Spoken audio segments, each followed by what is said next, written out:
Saudara, topik firman Tuhan pada pagi hari yang indah ini yaitu pembaharuan hati. Hati yang berubah menjadi baru. Tuhan menghendaki hati kita ini berubah. Dalam mengikut Tuhan, kita tidak boleh terus-menerus memakai hati yang lama. Hati kita harus berubah menjadi hati yang baru. Tetapi banyak anak-anak Tuhan kurang memperhatikan perubahan hatinya. Pada akhir-akhir tahun ini, saudaraku, marilah kita memperhatikan hati kita. Sudahkah hati kita ini berubah? Bertambah-tambah mengasihi, bertambah-tambah memperdulikan orang lain. Doa kita juga, saudaraku, bertambah-tambah kepada orang lain, kepada sesama saudara-saudara seiman, saudaraku. Sudahkah hati kita ini, saudaraku, bertambah-tambah sabar, saudaraku, bertambah-tambah murah hati, bertambah-tambah tidak cemburu, bertambah-tambah tidak mementingkan diri sendiri, dan tidak sombong, saudaraku, dan lain sebagainya, sebagai yang tertulis dalam buah roh itu, dalam Galatia 5, saudaraku. Saudara, dengan jujur nanti kita boleh mengaku kepada Tuhan, dan kita mau Roh Kudus yang membentuk kita dalam hal ini. Sepanjang kita sudah sadar, dan kita mau berubah, saya percaya Roh Kudus mau mengubahkan kita. Tetapi banyak anak-anak Tuhan, saudaraku, hanya mengejar karunia-karunia Roh Kudus. Sebab karunia-karunia Roh Kudus itu luar biasa. Karunia-karunia Roh Kudus itu, saudaraku, ya bisa membuat pelayanan kita terkenal, saudaraku. Dan orang mengenal kita sebagai hamba Tuhan, orang yang dipakai Tuhan, dan sebagainya, saudaraku. Jadi banyak anak-anak Tuhan berdoa buat karunia-karunia Roh Kudus, tetapi kurang berdoa buat hati Yesus. Kurang berdoa buat karakter-karakter Yesus supaya jadi dalam hidupnya. Firman Tuhan berkata dalam 1 Korintus 14 ayat 1, saya membacakan kepada saudara. 1 Korintus 14 ayat 1. Di sini dikatakan, saya membaca, kejarlah kasih itu dan usahakanlah dirimu memperoleh karunia-karunia roh, terutama karunia untuk bernubuat. Kejarlah kasih itu. Usahakanlah dirimu beroleh kasih itu lebih dahulu. Kemudian usahakan lagi dirimu beroleh karunia-karunia roh, terutama karunia untuk bernubuat. Jadi yang pertama, saudaraku, yaitu mengejar kasih. Kasih yaitu soal hati. Karunia-karunia roh itu soal kuasa. Kasih itu, saudaraku, soal hati.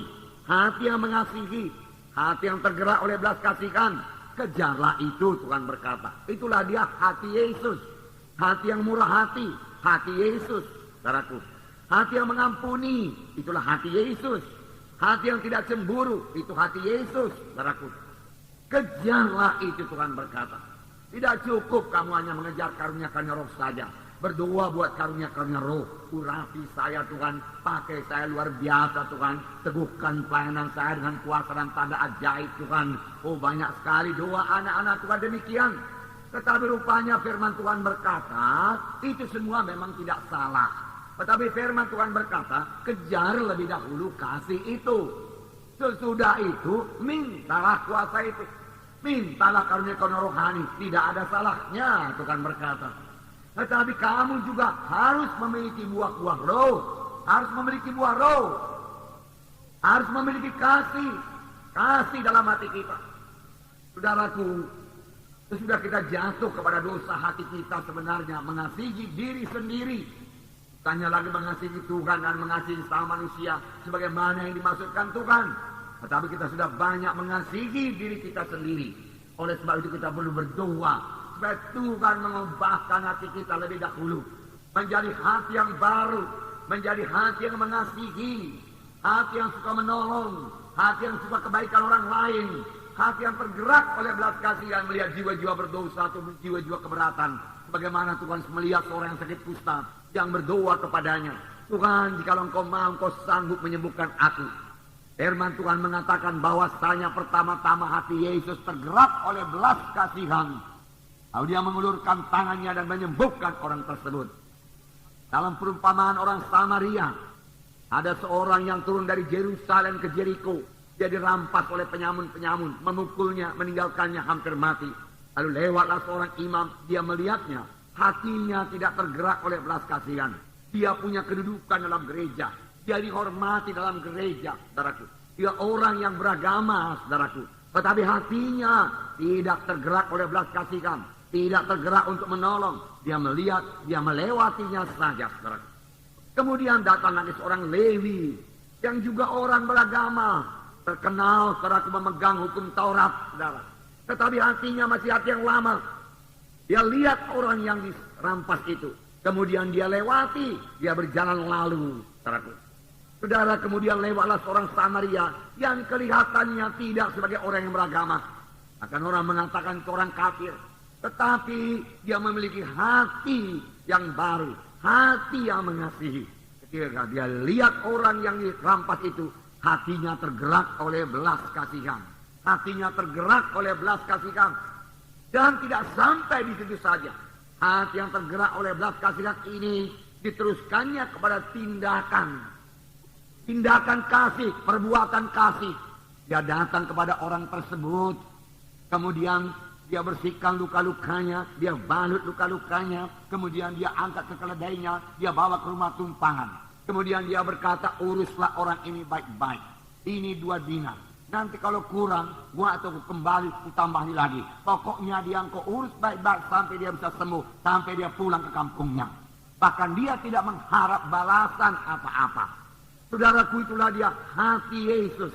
Saudaraku, itulah dia karakter Yesus. Saudaraku, itu yang perlu kita miliki. Saudara, memang kita perlu kuasa. Perlu.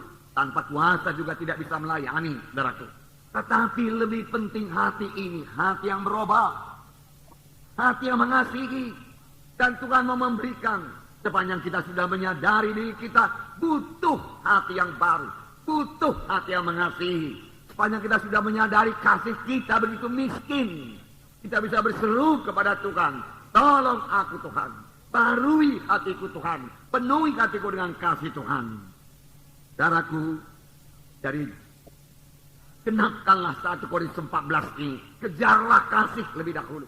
Kemudian usahakanlah dirimu beroleh karunia-karunia rohani. Bukan kebalikannya.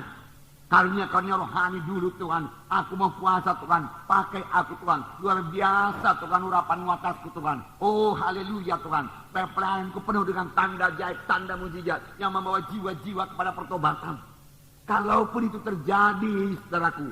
Sesudah jiwa-jiwa itu bertobat. Saudara tidakkah sanggup juga melayaninya? Kenapa saudaraku? Karena kasih Tuhan masih sangat miskin dalam hati kita, saudaraku. Saudara, jadi jangan terbalik, saudaraku. Kejar kasih lebih dahulu, baru karunia-karunia roh, baru kuasa, baru urapan, saudaraku. Nah,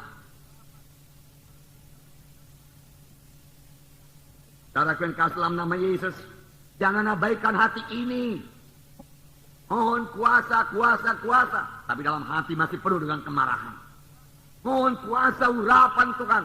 Tapi dalam hati saudaraku penuh dengan kesombongan. Itu akan membuat orang tersebut jatuh. Itu tidak jauh bedanya dengan Lucifer. Dia sangat dikaruniai Tuhan. Karunia-karunia roh bekerja semuanya kepada dia. Dia memimpin pujian yang luar biasa di sorga. Dia punya talenta musik yang luar biasa. Dia punya urapan penyembahan yang luar biasa. Tetapi dia memiliki hati yang sombong. Hati yang membesarkan diri. Dia mementingkan diri sendiri. Hatinya belum berubah. Dan tidak lama kemudian dia pun jatuh. Kita melihat hati kita. Sudahkah kita bebas dari kemarahan? Sudahkah kita bebas dari kepahitan hati? Sudahkah kita bebas daripada roh tidak mengampuni? Sudahkah hati kita bebas daripada roh-roh pertentangan? Balas dendam daripada segala kenajisan, saudaraku. Itulah yang perlu dibersihkan lebih dahulu. Dan seturut dengan firman Tuhan minggu yang lalu, kalau kita membersihkan dari dalam pinggan itu, maka bahagian luar pinggan itu juga akan bersih. Karena apa yang di dalam hati ini memanifestasikan dirinya keluar dalam tindakan, perbuatan, dan perkataan kita. Amin, saudara.